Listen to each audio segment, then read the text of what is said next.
Future trading involves risk and is not suitable for all investors. Content provided in this segment is meant for educational purposes and is not a solicitation to buy or sell commodities. Hello, everybody. Welcome back to another episode of Tech Talk. I am Cody. He is Andy, and it is actually a Friday morning episode. It is Friday morning. 7/7/2023. About what time we got here? 11 o'clock Eastern, 10 o'clock Central Time. Lucky number 7, 7/7. How about that? 7/7. Markets are open. We're rocking and rolling already. It's Friday. You got a plaid shirt on. You're just crushing it right now. Happy to be here. How's it going? It's going. You still got all your digits from the 4th? You didn't blow off any fingers? I think so. I haven't checked my toes lately, though. Do you still have all your toes? You like to put like firecrackers down there, right? You just like throw some. Do you do like a big 4th of July? Like what was your? My neighbors do. I mean, I let them kind of risk their lives. I'm not quite into that, so I just sit back, watch, and enjoy. Okay, you watch and enjoy somebody risk their lives. Make me. I don't want to come to your 4th of July next year. Jeez, is this the same neighbor that you're mowing their lawn or like doing whatever the hell you're doing? We create lawn mows for 4th of July fireworks. Yeah. All right. Well, but speaking of fireworks, I just said that. Speaking of fireworks, we've had some in some of these charts lately. Let's talk charts. CME Cheese. What are we doing here? I didn't touch anything since last time. Didn't touch anything since last time. Still, what are we at? $1.34 right now? So $1.36 is about where the average is. So this is the CME average of, the weekly cheese spot. It's the block of the barrel divided by 2. So we're getting super close to filling this old gapper that we talked about last time. What price is that? Let's go take a peek. $1.29 on average. Yep. So we're super close, right? I mean, the question is, do we fill that gap? Interestingly enough, so if you look at, they've just been beating this thing up and throwing a ton of volume at it, by the way. I mean, what was it, 35 barrels traded yesterday? Tied for second most all time. Yeah, and you think about that too. I mean, that's 1.4 million pounds of cheese, I think. And how much was the NDPSR volume? Check out Basis Loaded, by the way, to learn more about that. Joe Schmidt. The reason I mentioned that is because all that, you would think makes that into the NDPSR, right? And so close to 10 to 12% of the weekly volume traded yesterday. Right. But that said, what I think is interesting about this chart is that you're getting, like, if you check out this secondary, so this is a secondary indicator, it's momentum. And what it's starting to do is climb incrementally back towards zero. So what that's indicating is that the rate of decline in the spot market is, for lack of a better word, declining. So we're not going lower at the rate that we have been going since, what is this, March, late March, early April. And then also too, it's almost making like a double bottom, right? And so sometimes a lot of times these indicators can actually have their own like technical analysis. Like, you can look at like a breakout here, for example, right? It had a downtrend, broke out, right? And so I think the first indicator, the first thing you want to watch here is if it crosses zero and changes into positive territory. So what that would mean is that this is a 12 period momentum. So you'd want to go back and it would reference the last 12 candles and say, like, if we crossed zero, that would mean that it is now moving higher relative to the last 12 candles worth of like closes. So it would be like a shift in basically like from us like steadily declining to actually either stopping that decline or rallying. So the fact that that rate of change is slowing, I think is something to say. I don't know. I mean, what do you think? Do you think we go fill this gap? A lot of volume here, a lot of buyers. I do. Personally, I really do. I mean, we talked about this last week and I think the week before that, but I really feel like that gap is going to be filled here pretty soon. And, everyone's going to say, where's the bottom? Where's the bottom? Where's the bottom? And we can never dictate that, but you fill that gap. And I think people are really going to start saying, okay, is this enough with how much has been trading and how many loads have been trading hands every single day? To your point, I just really feel like that 129, 130 gap needs to be filled. Okay. Well, I mean, it's hard to disagree with you. I think the lower that we go from here, the more pronounced like a rally will be. So it almost is like if we did go fill that gap, I'd almost look for like a V bottom, given how much volume has been changing hands, to your point. Kind of like we did back in 2020. I mean, I think Mr. Trump and his administration bought a lot of cheese back then. So I don't know if it's going to be the same, but not quite that. I guess I was talking about the V bottom that we have. Yeah. No, I see what you're saying. Yeah. No, I mean, I think the lower that we go from here, the more of a pronounced like V bottom that we start to see. Right. Fundamentally, I mean, we talk about things like milk production, and the lower that we go, the more competitive we are in the export space, especially as the deferred futures curve comes down. So yeah, I mean, to me, that's we're starting to see some kind of like indications that things are more or less attempting to carve out a bottom. I think this momentum piece is one. The volume increase is another one. You're starting to see a lot of buyers showing up. We're lower relative. We're pretty cheap relative to everybody else around the world. So yeah, I mean, wouldn't be surprised if we fill this gap. But again, I think the lower that we go from here, the more pronounced a V bottom and how much more aggressive that would be. Right. So we're like, let's say we did that. Where would like the measurement be? I think you'd want to be probably looking to get somewhere kind of around here where we kind of chopped around and then broke. Right. So I think it would be like a quick run to like $1.60. Okay. Which you think about like where we've been over the last like 3 years, like it just seems like a big lift now to get to $1.60. Right. It's crazy to think that, but I mean, it is what it is. Right. But looking back, I mean, at this chart, that's kind of where the average has been for the past, like you're saying, 2-3 years. Yeah. That's what I ultimately think we end up seeing here soon. It's a question of when, right? But yeah, especially with the deferred futures curve coming down more and more, I think and we've seen also too, it's been interesting. Like the one thing that hasn't fit the bearish narrative has been the cold storage report. You can check out our insights portal, learn more about that, but that's been declining. And you would think that we'd see that increasing. So anyways, interesting little things kind of bubbling up here. But so Cody's call, we're going to fill that gap. So that's what I'm saying. All right. So next one. Next, please. An oldie but a goodie. What do you think here? There's a lot happening. $5. Where we're trading right now? 501 and a half. Mm-hmm. Yeah. I mean, we get below that $5 mark and we kind of bounce right off there as we did again this morning. But it kind of feels like corn's just going to kind of stay a little bit stagnant from here, maybe run a little higher, drift a little lower until some bigger news presents itself. But looking at the chart, it kind of started to make a little bit of a V bottom like we did back in May, middle of May. Yeah. I mean, you're starting to get a little bit of like some bullish divergence. This bottom on this RSI, it didn't cross into oversold territory, meaning it crossed into that blue line. Mm-hmm. So it got super close. Did we touch it? Looks like we got there.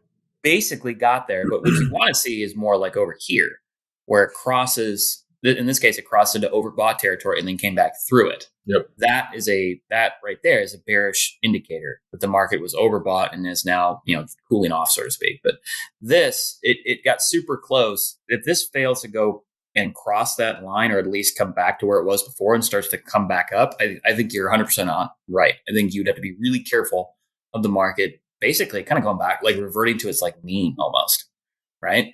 To where it started to kind of go right around here. What is this, 530, 540? So the one thing I think you got to be super careful of here is that it does have the beginnings of, it's called a bearish, like a wedge. So a lot of times you see like a big break and then you see kind of just like a very small, almost like it comes to like a point type pattern in the opposite direction. In this case, it'd be up, followed with another abrupt move in the previous trend's direction. In this case, it would be lower. Okay. So how do you know that doesn't, or is like, not taking shape anymore? It wouldn't come to a point, right? So I think if you want to get long here, you can. I think you've got like a really clear picture as to where you're wrong, right? I mean, like there's been some pretty clear support around this 490 area, right? So like here at 501, your risk is about a dime. But I think you can take a shot at getting a little long here. I wouldn't be opposed to it, especially with the fact that the RSI is now basically into oversold territory, very close, and is starting to bounce off that number. I just think you got to be super careful. If this kind of stair steps itself higher into like a wedge and gets like smaller and smaller in terms of its volatility, that is an indication of like a bearish wedge, and probably want to be, out of that, or just be mindful of an abrupt break that could happen. Okay. But I think an indication of that not happen, or like that, like you'd want to see if you want to be long, a close over like yesterday's settle. Yesterday's settle was over the previous 2 days highs. If we get a close up like basically unched or higher today, then yeah, I think it's a quick trip back to 540, 550. Like it's kind of do or die time here. Yeah. I mean, it's kind of acting like it did back in the middle of May there, but not just as pronounced, right? I mean, we violently bounced off 490 and proceeded ourselves quite higher in a short amount of time. It's got a nice risk reward from the long side. right? Like I said, I mean, you're wrong if it breaks through here, right? But if it gets, especially today, if it closes back above $5 and can close over yesterday's high, especially, that would be a real good sign. But like I said, I mean, from here buying it at $5, I think your risk reward is, up to $5.50, but $4.90 or lower, you're out. So it's a really nice little risk reward, I think, for this trade. I think you could take a shot at being a little long. I don't know. Last time we said that, John Billington, was quick to point out that we were wrong in hindsight. It's fair. He really is the smartest person in hindsight I've ever met in my life. We need our critics also. We need them. We need them on the show. We need them on the show. So what's next? We got a little bit of feeder cattle. No feeders. This is your chart. I mean, this one, I don't know. This one's a little dicey, especially if we think corn is going to go up. Feeder cattle and corn typically have an inverse relationship. So if corn goes up, you would expect feeders to come down. Correct. So that's interesting. What I thought was interesting here too is that we just looked at some of the secondary indicators for cheese and corn. I mean, the same thing can be told about feeders here too. It tried to get into the overbought territory and failed to do so, and it's starting to kind of come back down. So in a lot of ways, it's putting in a lower high on the indicator right here, right? So here versus here, assuming we start to continue to, or if we continue to break. But also too, you're doing the same thing. You could potentially be doing the same thing on the momentum. So momentum cleared over this 10 period mark here, and it's potentially failing to do so here. If it does, that's a big sign of weakness here. And this could be like characterized as a false breakout, especially if you can't fill this gap right here. If you break out, come back, and you gap lower to come back below that, right? And so if we can't fill this gap, this could get a little bit dicey, especially if corn starts to rally. So I probably want to be, I don't know if I'd be buying this break. If you wanted to get long, I'd probably be buying calls at this point as opposed to futures. If you had futures that you were long, probably want to buy some puts against them or something like that if you want to keep them and convert the futures into calls, basically. Yeah, these secondary indicators are certainly acting like, no, this was a false breakout and this gap doesn't get filled. If it doesn't, let's say we close below yesterday's close here. So right there, what price is that? 247.5. Yeah, 247.5 roughly. That would be a pretty good sign of weakness. False breakout, indicators pointing lower, and then you fail to fill the gap. That could send us back down to here. I mean, probably pretty quickly too. If you take out the RSI jump in the beginning of June there, where we went into overbought territory, we just kind of stay within this little trend, right? We get down to oversold, and then it says, oh, nope, not good enough, go back higher, touch the overbought, and then we kind of fall right back apart. It's a weird little trade here.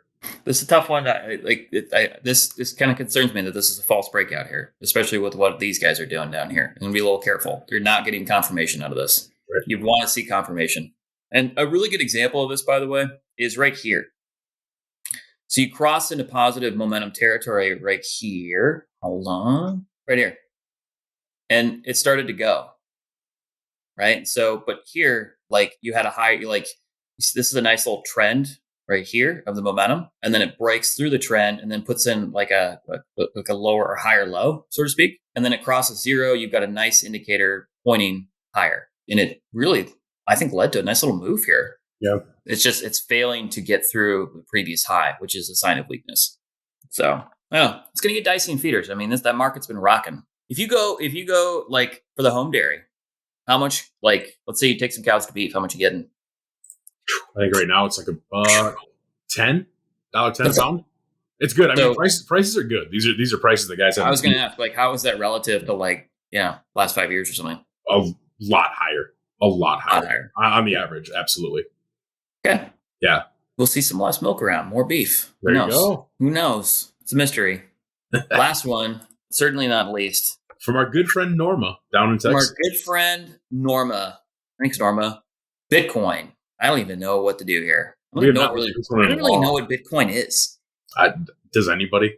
Does anybody know? Right. I mean, have you ever really lived? I don't know. What do you think here?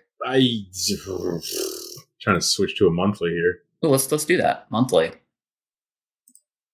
Bitcoin. Monthly Bitcoin looks a little bit more interesting than the daily. Weekly Bitcoin. Back to the daily. I guess the only thing that what kind of bothers me about this is you're just this rounding, right? Normally you would see by here, like a breakout. And again, you would just basically take the measurement would be about from almost like a flag from here to here, right? Where it broke out from, you take that and lay it on top. And it still could do that. Right. Right. But, if you basically close below, what is this, 3,000 roughly? 30,000. Yeah. What did I say? 3,000, 30,000. I'm selling Bitcoin too cheap at 3,000. What am I doing? Yeah. No, I think that would be, a sign of like it retracing itself back down to like, let's say 27,000 where it broke out from. And you'd probably you're getting even some of like what we just talked about with the momentum piece. It's starting to roll over here, which is a sign that like, that's again, a sign of weakness, a sign that this is not like this move is not being sustained. So you'd want to be a little bit careful. That said, if you did get a breakout, let's say above 32,000, you basically just take where it broke out from and lay it right on top. Take ship to 37,000. And that, okay, I'm just looking back at the monthly, so that wouldn't be all-time highs, but I mean, you'd be climbing. It would be, yes, it would be. I don't know. This one, it's tough, right? Because it's just kind of it's just in this range where you'd probably just want to trade it on a breakout, right? Like you could sell it here. You're not getting any sort of confirmation on like any sort of breakout. And just all of a sudden it could just basically chop within that range and you've sold the low of the range. So you'd want to see a breakout in either direction before trading it, I would imagine. I don't know. It's my 2 cents, but I don't own any Bitcoin. Do you have any Bitcoin? I do not own any Bitcoin. Somebody was telling me about Bitcoin like ATMs now. Can you believe that? You just go to an ATM and you pull out Bitcoin, but even though you can't feel Bitcoin, what do you pull out? I don't know. See, I was hoping you knew. I have no idea. I think we should find one, test it out. Test it out. Well, you got to buy some Bitcoin first. I don't have any Bitcoin. What was it like the first guy who like mined Bitcoin? He mined enough of it to buy like a pizza at the time, and now that pizza would be like worth like $1 billion or something like that. Interesting. Yeah, I don't even know what to call it. It's just very interesting to me. I don't know. Either way, we appreciate you writing in, wanting to look at Bitcoin. I hope this helps you out a little bit. But that's going to do it for Andy and I. Well, now hang on a second. Is the hammer doing anything here? What's going on with the hammer? The hammer's at rest. We have nothing to buy or sell or do anything. The hammer's at rest. Yep. Do you have like a pedestal that you put the hammer on? It's like floating in like a gravity thing where it's just like... No, it just sits on the floor. You just got it laying in the corner. It sits right on the floor, just being waiting to be used. Just waiting, just sitting there. Cody, come on. Buy something, Cody. God. All right, everybody, that's going to do it for another episode of Tech Talk with Andy and myself. We appreciate you watching. If you have not already subscribed to our Ever.Ag channel, please do subscribe. Hit the thumbs up. Leave us a comment. Give us a shout out. Send in some charts that you want to look at. And by the way, we are not going to be here next week. We're taking a little hiatus. And we'll be back in 2 weeks. So until then, get outside, enjoy the weather, enjoy your weekends, and we'll see you next time. It sounds like a plan.